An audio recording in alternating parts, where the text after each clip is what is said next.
NCC के जो cadets हैं हमारे, वो भैया बहन हैं, ये केवल उन्हीं के लिए है, फॉर ओनली एनसीसी कैडेट्स। ये जो पोर्शन है, तो हमारे जो 12th में जो गर्ल्स और बॉयज़, बहन और भैया हैं, ये उन्हीं के लिए, ये मैटर केवल उन्हीं के लिए है। तो देखिए इसमें क्या होता है कि आजकल आप लोग कैसे जानते हैं कि कोविड-19 जो एक महामारी के रूप में, जिससे आज पूरे विश्व पीड़ित है, इसमें के सभी लोग काफ़ी परेशान हैं। पूरे विश्व में एक तरह से इसने व्यापक रूप में बहुत सारी डेथ हो चुकी हैं, जैसे आपने अमेरिका, इंग्लैंड, फ्रांस, ठीक है, अब आजकल इंडिया में काफ़ी चल रहा है।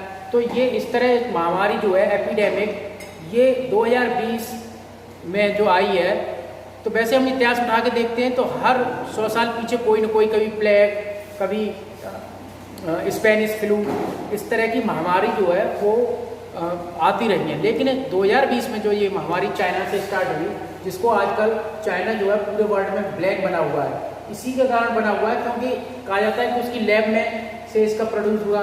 कहीं ना कहीं रीजनेबल मतलब कारक तो उसी के ऊपर है कि वुहान से इसकी स्टार्टिंग हुई।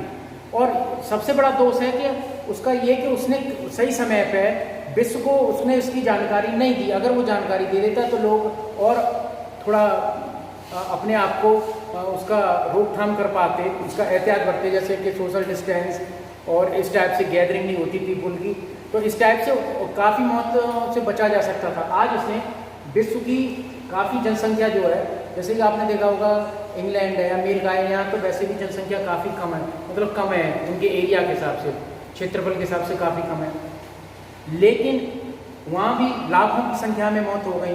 ठीक, तो उनकी क्या है कि उनको एक जो जनसंख्या जो उनका लॉस हुआ है इस समय, इसलिए उनमें बड़ी त्रासदी टाइप से हो गई है। उसके साथ साथ जो उद्योग धंधे थे, कल कारखाने, उसमें भी गिरावट आई। अच्छा, लोगों के सामने भुखमरी का संकट उत्पन्न हो गया, लोगों की नौकरियां चली गई, प्रोडक्शन रुक गया। ठीक, गवर्नमेंट उनको सहायता दे रही है, लेकिन कितने लोगों को मतलब पहुंच रही है सहायता? काफ़ी लोगों को पहुंच रही है, लेकिन फिर भी जैसे उस हिसाब से रोजगार के अवसर कम हो गए, ठीक है, और जीडीपी लोगों के, जो देशों की जीडीपी गिर गई, है ना, तो आर्थिक रूप से ही बहुत बड़ा संकट आ गया। एक तो जनहानि हुई जिसकी भरपाई कभी नहीं की जा सकती। जैसे किसी का प्रिय व्यक्ति अगर इस संसार से चला जाए तो उसकी कभी भी भरपाई नहीं हो सकती है। और उसके बाद फिर आर्थिक संकट, ठीक है, उसने सभी देशों की, जो विकसित देश थे, आज उनकी कमर तोड़ के रख दिया, चाहे आर्थिक स्थिति हो, चाहे किसी भी टाइप से स्थिति हो, एक विकराल रूप ले लिया है। और अभी भी ये कंट्रोल में नहीं है।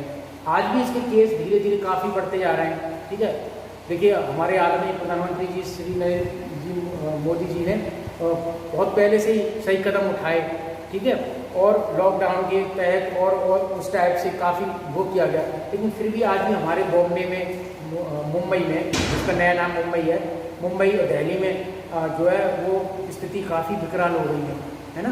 तो उससे क्या है कि मतलब रोजगार के संकट आ गए और भी परेशानियाँ हो गई। अब इसमें क्या है कि इसकी अब वैक्सीन पे शोध चल रहे हैं, तो सभी देश उस दौड़ में लगे हुए हैं। लेकिन क्या हम जानते हैं कि एक जो वैक्सीन तैयार होने में, उसको एक्सपर्ट बताते हैं कि उसका वैसे 2 या 3 वर्ष लगते हैं उसमें।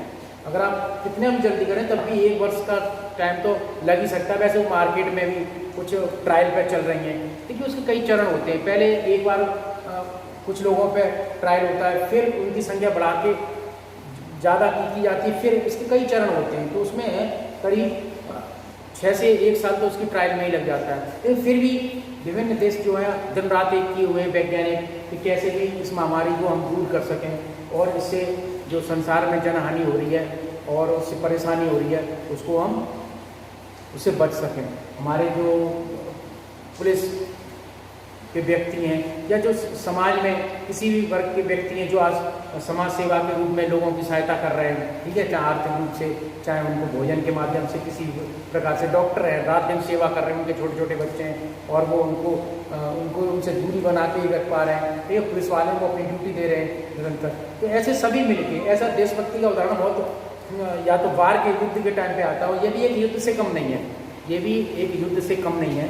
क्योंकि इसमें सारी सरकारी मशीनरी और जो हमारे समाज के वर्ग के लोग होते हैं वो सभी एकजुट होके और पूरे एक साथ कंधे से कंधा मिला के इस महामारी से बचने के लिए जूझ रहे हैं। ठीक है, तो ये एक जो कोविड-19 जो है वो एक वायरस के टाइप से, वायरस की द्वारा फैलाई बीमारी है।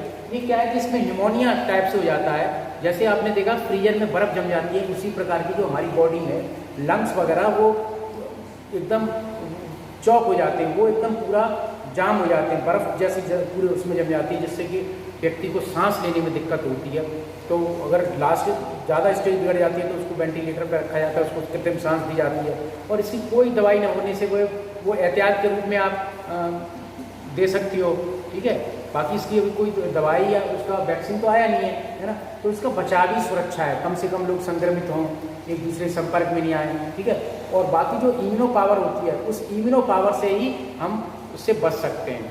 ठीक, तो हमारे अगर खुद के लड़ने की क्षमता अच्छी है, इसलिए अपना थोड़ा योगा वगैरह, एक्सरसाइज, खाने का अच्छा शेड्यूल रखना चाहिए, तनाव से थोड़ा बच के रहें, है ना।